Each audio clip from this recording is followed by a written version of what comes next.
जी अस्सलाम वालेकुम जी। आज का हमारा टॉपिक है स्टेटमेंट ऑफ ओनर इक्विटी। ठीक है, तो ओनर इक्विटी को आप पहले पढ़ चुके हो कि ओनर इक्विटी क्या होती है। हमने अकाउंटिंग इक्वेशन में और बैलेंस शीट में देखा था assets is equal to liability plus owner equity.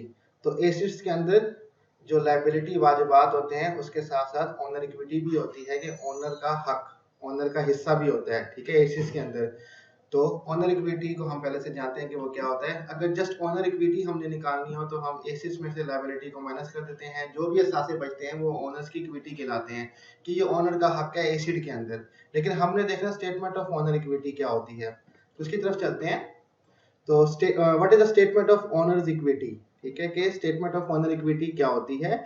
Definition लिखी हुई है, the statement of owner equity.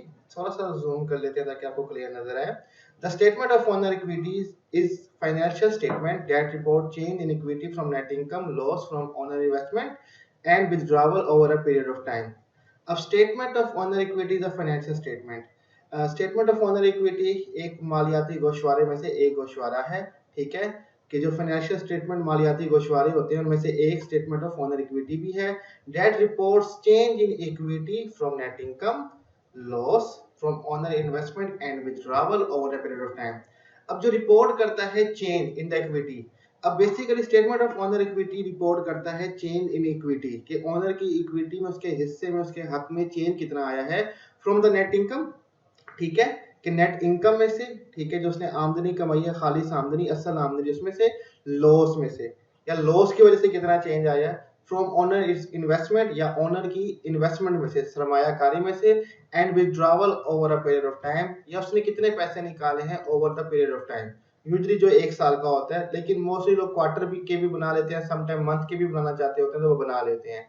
ठीक है, तो स्टेटमेंट ऑफ ओनर इक्विटी हमें बताती है कि ओनर की इक्विटी में चेंज कैसा आया है, कितना आया है, क्यों आया है, नेट इनकम की वजह से, या लॉस की वजह से, या ओनर इन्वेस्टमेंट या विथड्रॉवल की वजह से। ठीक है, तो बेसिकली ये स्टेटमेंट ऑफ ओनर इक्विटी का काम है। आगे देखते हैं। The statement of owner equity is one of the shortest financial statement. Statement of owner equity सब फाइनेंशियल स्टेटमेंट की सबसे शॉर्टेस्ट स्टेटमेंट है। ठीक है, because there aren't many transactions that actually affect the equity account, because statement of owner equity में कुछ ज्यादा transaction नहीं होती जो कि इक्विटी के अकाउंट पर असरअंदाज करें। जैसे कि आप देख सकते हैं net income, loss, owner investment और विथड्रॉल ही है, थोड़ी सी ही ट्रांजैक्शन है। दैट इज व्हाई स्मॉलेस्ट या शॉर्टेस्ट फाइनेंशियल स्टेटमेंट कहा जाता है इसको। ठीक है, it typically list the net income और loss for the period along with owner contribution or withdrawal during the period. It typically lists the net income, basically net income के बारे में लिस्ट बनाती है और लॉसेस के बारे में बताती है हमें from the period along with owner contribution. Owners contribution भी इसके ओनर की इन्वेस्टमेंट कितनी हुई और विथड्रॉवल उसने कितना किया, तो उसकी वजह से जो चेंज आएगा इक्विटी में, ये उसके बारे में जस्ट बताती है। तो ये simple statement of owner equity की डेफिनेशन है कि वो है क्या बेसिकली। ठीक है, तो आगे चलते हैं। आगे वो क्या कहता है, how to prepare statement of owner equity, कि स्टेटमेंट ऑफ ओनर इक्विटी को प्रिपेयर किस तरह से करना है, इसके बारे में बताना चाह रहा है कि जब हम बनाएंगे तो स्टेटमेंट ऑफ ओनर इक्विटी किस तरह से बनाएंगे। A typical statement of owner equity example start with the company name at the top, followed by the heading of the statement and followed by the date for which the statement is being prepared. अब जो owner equity की हम बनाएंगे तो सबसे पहले company का नाम लिख देंगे।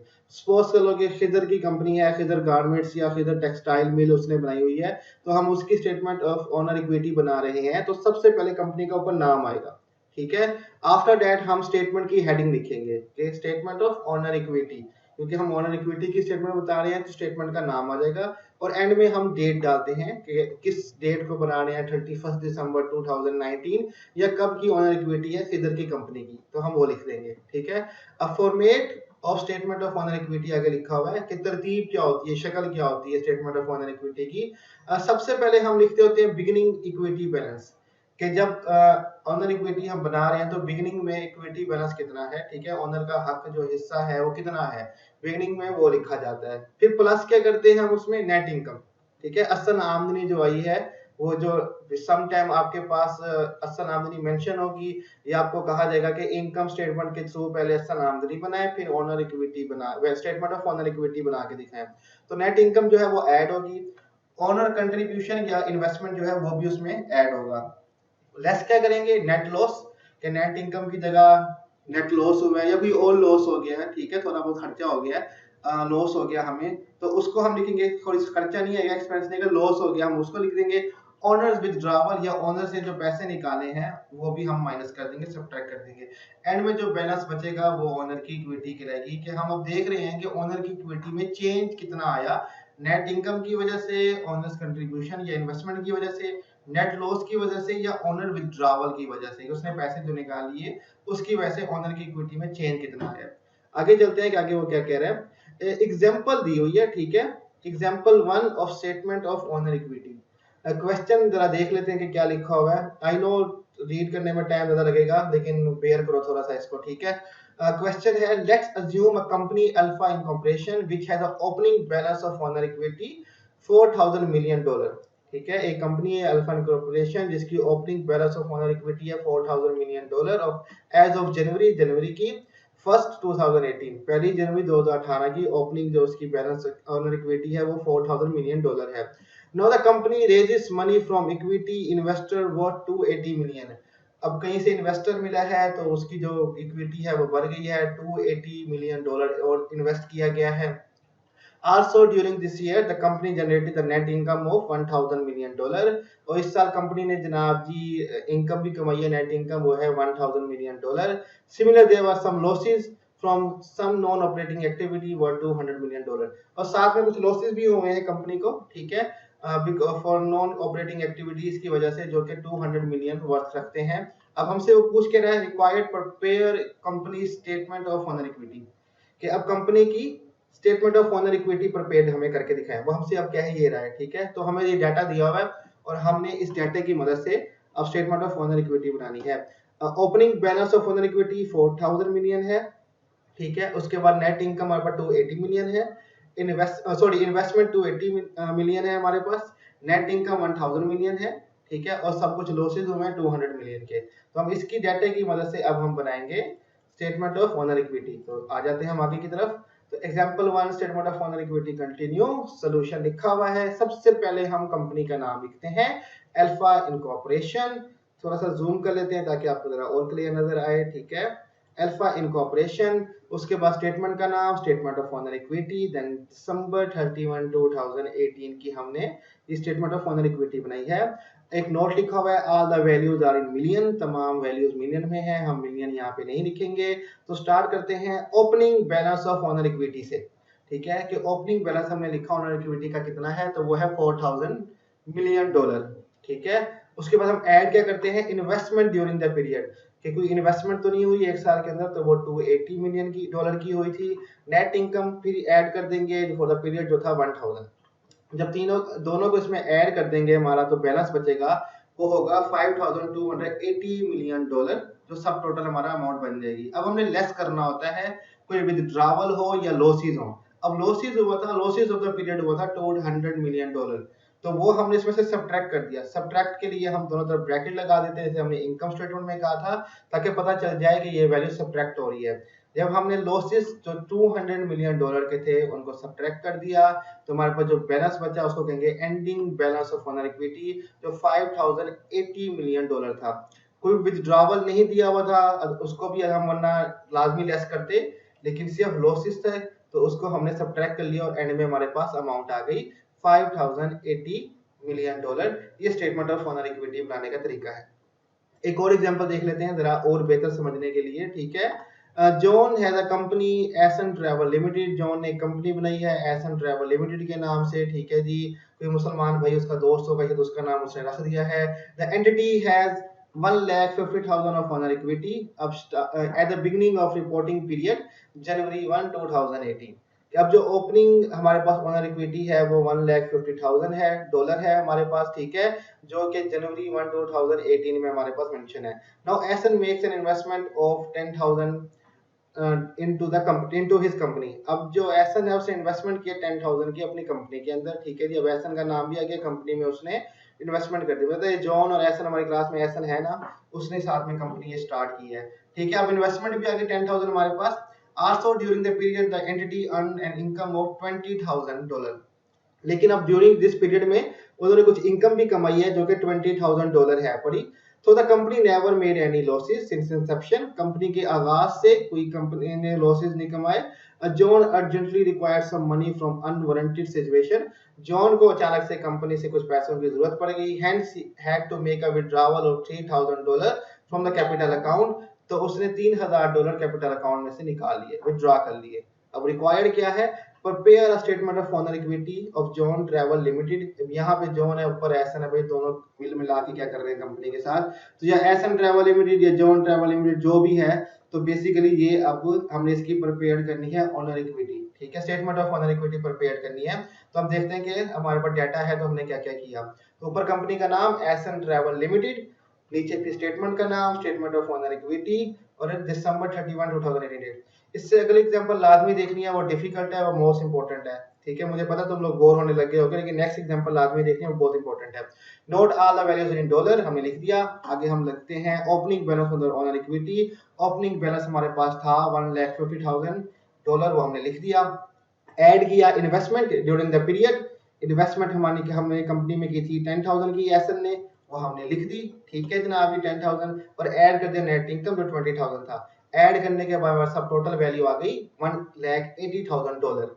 अब हम लेस करते हैं, या कोई लॉसेस होते हैं या विड्रॉवल होते हैं। लॉसेस कोई नहीं थे, विड्रॉवल था 3,000 का जो जॉन ने निकाले थे कंपनी अकाउंट में से, तो हम लेस कर देंगे विड्रॉवल 3,000, ब्रैकेट लगाएंगे दोनों तरफ, तो हमारे पास ending balance of owner equity आ जाएगी $1,77,000। तो ये basically statement of owner equity है एस एन ट्रैवल लिमिटेड की, ठीक है। आई होप यहाँ तक कोई इशू नहीं होगा आप लोगों को। तो आगे चलते हैं एक और एग्जांपल करने के लिए, जो थोड़ी सी कॉम्प्लिकेटेड और मोस्ट इंपॉर्टेंट है समझने के लिए, ठीक है। Example 3 of statement of owner equity, हमारे पास एग्जांपल 3 है स्टेटमेंट ऑफ ओनर इक्विटी की, ठीक है। On October 1 Maria Shanti organize best answer a new consultant company. October 31 को मारिया ने एक ऑर्गेनाइज किया कंपनी जिसका नाम है बेस्ट आंसर, जो कंसल्टेंट कंपनी है, लोगों के मसाइल को हल करती है, कंसल्ट करती है, ठीक है। और October 31 company record show following item and amounts. October के एंड में 31 को कंपनी के रिकॉर्ड ये शो करते हैं, ये अमाउंट और item. Use this information to prepare October income statement. अब वो कहता है कि ये इंफॉर्मेशन यूज करें और इनकम स्टेटमेंट बना के दिखाएं हमें। ये थोड़ी सी आइटम्स हैं, थोड़े से रिकॉर्ड हैं पड़े, लाइक कैश है $2,000, account receivable $13,000, office supply $4,250, land लिखा हुआ $36,000, office equipment $28,000, account payable $7,500, cash withdrawal bye owner $3,360, consultant fees earned. ये फीस अर्नड जो है ये बेसिकली इनकी अर्निंग है, रेवेन्यू है, ठीक है, क्योंकि ये मशवरे के पैसे लेते हैं, कोई चीज बेचते तो है नहीं, ठीक है, कंसल्टिंग कंपनी है ना, तो वो है $15,000। रेंट एक्सपेंस लिखा हुआ है $2,550, salary expense $6,000, telephone expense $660, miscellaneous expense $680, ठीक है। ये सारे इन्होंने अब लिख दिए रिकॉर्ड जो लिखे हुए हैं। अब उसके बाद ये क्या कहता है कि पहले इसने कह दिया इनकम स्टेटमेंट प्रिपेयर करें, जो डाटा हमारे पास मेंशन है। उसके बाद वो कह रहा है after preparing an income statement use the information to prepare an statement of owner equity. Additional info is owner invest 74,000 in the business. अब वो हमें क्या कहता है कि इनकम स्टेटमेंट यूज करते हुए, इनकम स्टेटमेंट की इंफॉर्मेशन को यूज करते हुए प्रिपेयर करें स्टेटमेंट ऑफ ओनर इक्विटी, कि हमने स्टेटमेंट ऑफ ओनर इक्विटी को प्रिपेयर करना है। एडिशनल इन्फो हमें दी गई है, वो है इन्वेस्टमेंट $74,000 की इन द बिजनेस, कि हमने इनकम स्टेटमेंट को भी यूज करना है, इन तमाम जो हमारे पास रिकॉर्ड है इसको भी यूज करना है, और एडिशनल इंफॉर्मेशन है हमारे पास 74,000 इन्वेस्टमेंट की, इसको यूज करके हमने स्टेटमेंट ऑफ ओनर इक्विटी बनानी है। सिंपल इज दैट, ये करना है। तो सबसे पहले हम क्या करेंगे, इनकम स्टेटमेंट बना देंगे। सोल्यूशन लिखा हुआ है एग्जांपल 3 का। सबसे पहले हम लिखते हैं कंपनी का नाम ऊपर, बेस्ट आंसर, उसके बाद स्टेटमेंट का नाम, स्टेटमेंट का नाम है इनकम स्टेटमेंट, हमने वो भी लिख दिया है। For the month ended October 31, जो मंथ हमारा एंड हो रहा है अक्टूबर 31 का, वो हमने यहाँ पे लिख दिया, डेट भी लिख दिया, ठीक है, स्टेटमेंट का नाम भी और कंपनी का नाम भी लिख दिया है। तो इनकम स्टेटमेंट बनाने के लिए सबसे पहले हम रेवेन्यू ऊपर मेंशन करते हैं कि कंपनी की रेवेन्यू कितनी है या सेल कितनी है। तो कंसल्टेंट फी अर्न हमें यहाँ पे दिया हुआ था, जो कंपनी की बेसिकली इनकम थी वो है $15,000, वो हमने यहाँ पे लिख दिया $15,000। उसके बाद हम देखते हैं कि ऑपरेटिंग एक्सपेंस कौन कौन से हैं, वो हमारे पास यहाँ पे मेंशन है, ठीक है। उसमें सैलरी एक्सपेंस है, रेंट एक्सपेंस है, टेलीफोन एक्सपेंस है, मिससेलियस एक्सपेंस है। ये जो एक्सपेंस है ये ऑपरेटिंग एक्सपेंस कहलाते हैं, जो कि कंपनी के ऑपरेटिंग जो एक्टिविटीज है उनको चलाने के काम आते हैं। तो हमने लिख लिया salary expense 6000, rent expense $2550, telephone expense 660 और मिसलेनियस 680। इनको ऐड कर लिया तो हमारे पास अमाउंट आ गई $9890। तो इसको हम सब्ट्रैक्ट कर लेंगे हमारी रेवेन्यू में से जो 15,000 है, तो हमारे पास अमाउंट बचती है 5110। देखेंगे कोई टैक्स वगैरह तो नहीं है, कोई अदर इन्वेस्टमेंट से रेवेन्यू तो नहीं आया, कोई इंटरेस्ट तो नहीं है, कुछ भी नहीं है, तो बस यहाँ पे हमारा जो अमाउंट बचेगी $5110। तो ये हमारी बेसिकली नेट इनकम कहलाएगी। अब ये इनकम स्टेटमेंट बन गई है। अब इसकी मदद से और यहाँ पे डाटा की मदद से हमने स्टेटमेंट ऑफ ओनर इक्विटी बनानी है। इनकम स्टेटमेंट की मदद से हमारे पास नेट इनकम आ गई जो हम ऐड कर देंगे। Simple is that. इस बात को जरा ज़हन में डाल देना, ठीक है। तो आगे की तरफ चलते हैं हम। Example 3 of statement of owner equity continue. Company का नाम सबसे पहले बेस्ट आंसर। अब स्टेटमेंट ऑफ ओनर इक्विटी है तो हम उसका नाम लिखेंगे statement of owner equity for the month ended October 31। Date हमने लिख दी। अब opening balance of owner equity और कैपिटल 0। ओपनिंग हमारे पास कोई बैलेंस यहाँ पे नहीं लिखा हुआ, दैट इज वाई वो हम 0 लिख देंगे, ठीक है। वरना पिछले एग्जांपल में ओपनिंग बैलेंस हमें दिया हुआ था, लेकिन इसमें ओपनिंग बैलेंस हमारे पास 0 है तो 0 लिख देंगे। उसके बाद हम ऐड करते होते हैं इन्वेस्टमेंट या नेट इनकम। इन्वेस्टमेंट हमें दी हुई थी, ठीक है, $74,000 में वो हमें दी गई थी, वो हम लिखेंगे। और नेट इनकम हमने यहाँ से इनकम स्टेटमेंट में से निकाल ली थी, वो भी लिख देंगे। तो ऐड कर देंगे इन्वेस्टमेंट $74,000 और नेट इनकम 5110। इन दोनों को जब ऐड करेंगे सब टोटल अमाउंट हमारे पास बचेगी $79,110। ये हमारे पास सब टोटल आ गया। अब हम लेस क्या करते होते हैं, कोई लॉसेज होते हैं या विथड्रॉवल। विथड्रॉवल हमारे पास लिखा हुआ है cash withdrawal by the owner 3360, ठीक है। लॉसेज यहाँ पे कोई नहीं लिखे हुए, तो हम विथड्रॉल को लेस कर देंगे। उसकी जो अमाउंट है 3360 उसको लिख के दोनों तरफ ब्रैकेट लगा देंगे और माइनस कर देंगे। Ending balance of owner equity हमारे पास आ जाएगी 75,750। तो इस तरह से स्टेटमेंट ऑफ ओनर इक्विटी को बनाया जाता है, ठीक है। तो कॉम्प्लिकेटेड क्वेश्चन भी आ सकते हैं इस हिसाब से कि पहले इनकम स्टेटमेंट बनाए उसके बाद हमें स्टेटमेंट ऑफ ओनर इक्विटी बना के दिखाएं। तो कंफ्यूज नहीं होना इस चीज के लिए, ठीक है। इनकम स्टेटमेंट से हमारे पास नेट इनकम बस आ जाएगी, ठीक है। तो यहाँ तक कोई कंफ्यूजन हो तो मुझसे पूछ लेना और लेक्चर काइंडली पूरा देख लेना ताकि कोई कंफ्यूजन ना हो। जस्ट पीपीटी रीड करने से समटाइम समझ नहीं आएगी कि क्या कहना चाह रहा हूँ मैं, तो वीडियो को काइंडली पूरा देख लेना ताकि कोई कंफ्यूजन ना रह जाए, ठीक है। क्योंकि एक दो स्टूडेंट मुझसे एक वीडियो देखे बगैर पूछते सर ये किस तरह से हुआ है, तो वीडियो देखोगे तो इंशाल्लाह समझ आ जाएगी। आई नो कि लेंथी वीडियोस हैं, बोर हो जाते हो, लेकिन बेयर करो, ठीक है। क्लास में जो हंसी मजाक हो जाता है थोड़ा सा यहाँ पे नहीं हो पा रहा, लेकिन इसको बेयर करना पड़ेगा हमें, ठीक है। तो लेक्चर सुन लेना, आई नो बोरिंग होते हैं। और मॉर्निंग में अटेंडेंस का इशू तो बता दिया करो, इतना परेशान ना हुआ करो सारे के सारे, ठीक है। तो आज का लेक्चर यहीं पे खत्म कर रहा हूँ। सबको फिर अल्लाह हाफिज।